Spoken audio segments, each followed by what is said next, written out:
Chapter 79 Abhimanyu. Early next morning, Duryodhana went to Dronacharya in a state of bitterness and anger.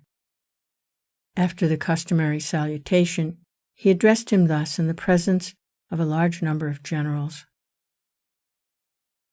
Esteemed Brahmin, Yudhisthira was quite within your reach yesterday, and if you had really wished to take him, no one could have prevented you. Yet you did not take him, and to me the events of yesterday are inexplicable. I cannot understand what makes it hard for you to carry out your promise to me. Verily, great men are not understandable. Dronacharya was exceedingly hurt by this insulting insinuation. Duryodhana, he said, I am putting forth on your behalf all the strength and skill I possess. You entertain thoughts unworthy of a king. As long as Arjuna is present supporting Yudhisthira, it is not possible for us to seize him.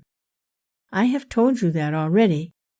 It is only if we manage somehow to get Arjuna out of the battlefield that we can hope to carry out this plan as you desire, and I am devising ways to attain this objective. Thus did Drona nobly conquer his just anger and seek to comfort Duryodhana in his distress. On the 13th day, the Samsaptakas again challenged Arjuna to battle, and he accordingly went to attack them, where they were arrayed on the south of the main battlefront. The battle that was fought between the Samsaptakas and Arjuna was the fiercest that ever had been seen or heard of till that day. When Dhananjaya left the main front for meeting the Samsaptakas, Drona arranged his army in lotus formation and attacked Yudhisthira fiercely. Bhima, Satyaki, Chekitana, Dristadumna, Kuntibhoja, Drupada, Ghatakach, Yudhamanhu, Shikandan, Uttamojas, Virata, Kekayas, Srinjayas, and many others opposed him. But their resistance seemed paralyzed by the violence of Drona's offensive. Abhimanyu, son of Arjuna and Subhadra, was still adolescent, but had already won recognition as a mighty man-at-arms, even as the equal of his father and uncle in battle. Yudhisthira called Abhimanyu and said to him, Dear son, Dronacharya is attacking our army greatly. Arjuna is absent, and if we should be defeated in his absence, he will be grieved beyond measure. No one among us has been able to break Drona's array. You know you can do it, and no one else. I ask you to take up this task. I can do it, replied Abhimanyu. I have been instructed by my father how to penetrate this formation, and can certainly do so. But if after forcing my way, it should unfortunately become necessary for me to come out, I shall be at a loss what to do, being as yet uninstructed in the art of extrication. Valiant boy, break this impregnable formation and open a passage for us. We shall all break in your wake. We shall be with you to face any danger, and no question can arise of your having to come out. Bhimasena supported Yudhisthira's proposal. I shall be immediately behind you, and enter when you succeed in breaking the enemy's formation. So also will Dristadumna, Satyaki, the Panchalas, the Kekayas, and the forces of Machadesh. Only break the formation as you alone can do. We shall do the rest and smash the core of our army. Abhimanyu thought of his father and Krishna. Feeling encouraged by what had been said by Bhimasena and Yudhisthira, and impelled by his own gallant nature, undertook the adventure. I shall please my great father and uncle, he said with determination.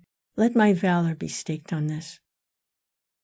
May your prowess grow, said Yudhisthira, and blessed the youth.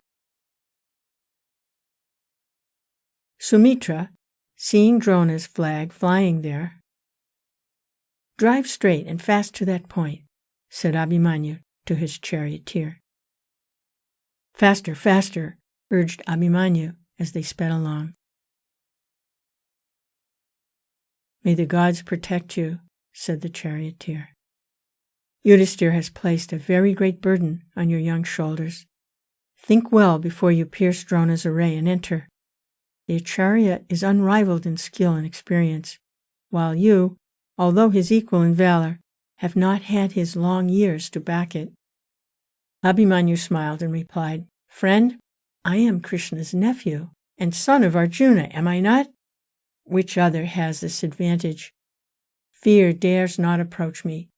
These enemies have not a 16th part of my strength. Drive fast towards Drona's division. Do not hesitate." The charioteer obeyed. As the golden chariot, to which were yoked beautiful young horses, approached, the soldiers in the Kaurava army shouted, "Abhimanyu is coming, he has come!" The Pandavas followed Abhimanyu close behind him.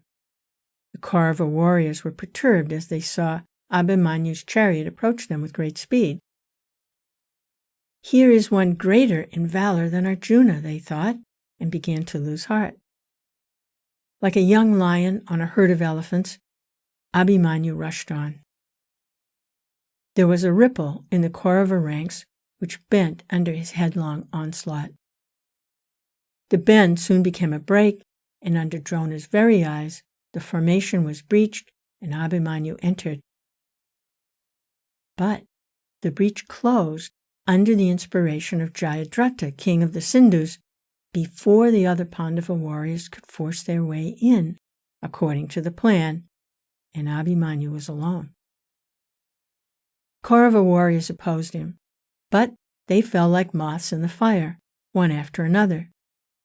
Abhimanyu's shafts searched the weak points in the armor of his enemies, and the bodies of the soldiers lay strewn on the field like kusha grass on the sacrificial platform.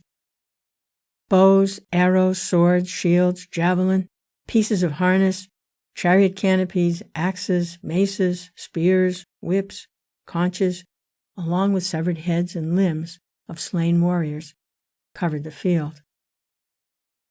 Seeing the destruction wrought by Abhimanyu, Duryodhana was wroth and rushed in person to oppose the youthful warrior. Drona, having learnt that the king himself was engaged in battle with Abhimanyu, became anxious and sent veterans to protect Duryodhana. With great difficulty, they managed to rescue the king from the boy hero, who, greatly disappointed at the escape of Duryodhana, vented his anger on the warriors that had come to rescue him and put them to headlong flight. Then, throwing away all sense of shame and chivalry, a large number of veteran warriors made a combined and simultaneous attack on the hero, who found himself alone, surrounded by enemies on all sides. But even as on all sides a rock receives the rising tide of the sea, Arjuna's son withstood this united slaughter. Drona, Aswatthama, Kripa, Karna, Sakuni, Salya, and many other great warriors in their chariots, equipped with all arms, surged in attack on the young hero, only to be dashed back, baffled and broken. Ashmaka rode his chariot at great speed against Abhimanyu's, but smiling, Abhimanyu sent his shafts and disposed of him in no time. Karna's armor was pierced. Salya was badly wounded and sat unable to move in his chariot. Salya's brother came up in great wrath to avenge his brother's disgrace, but he fell, and his chariot was broken to pieces. Thus did Abhimanyu, alone and unsupported, oppose a host of veteran warriors and show the skill in the use of arms which he had learnt from his illustrious father and from Vasudeva, his uncle. Seeing this, the poet says, Dronacharya's eyes were filled with tears of affectionate admiration. Was there ever a fighter equal to this boy Abhimanyu? Exclaimed Drona to Kripa. in the hearing of Duryodhana, who could not contain his anger. The Acharya's partiality for Arjuna prevents him from killing Abhimanyu, Duryodhana said, and he sings his praises instead of fighting him. Indeed, if the Acharya were minded to dispose of Abhimanyu, would it take him long to do it? Often did Duryodhana suspect and complain in this manner against Bhishma and Drona. Having undertaken a war of adharma, he was often led to speak in this manner, and hurt the feelings of the Acharyas who stood loyal by him, even when they saw the wickedness of his ways. Dushasan roared in anger and exclaimed, "This obstinate lad will perish now," led his chariot forward to attack Abhimanyu. The chariots of Abhimanyu and Dushasan made wonderful movement against each other, and the battle raged long. Dushasan was struck senseless in his car, and his charioteer just managed to drive away from the field, saving Dushasan's life.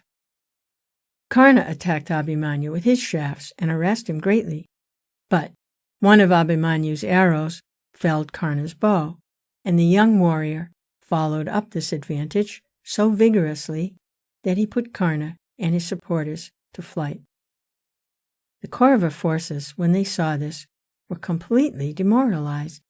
The army was in confusion, and men fled in all directions, not caring for Drona's shouts of remonstrance, and Abhimanyu destroyed those that stood, as fire destroys a dry jungle in summer.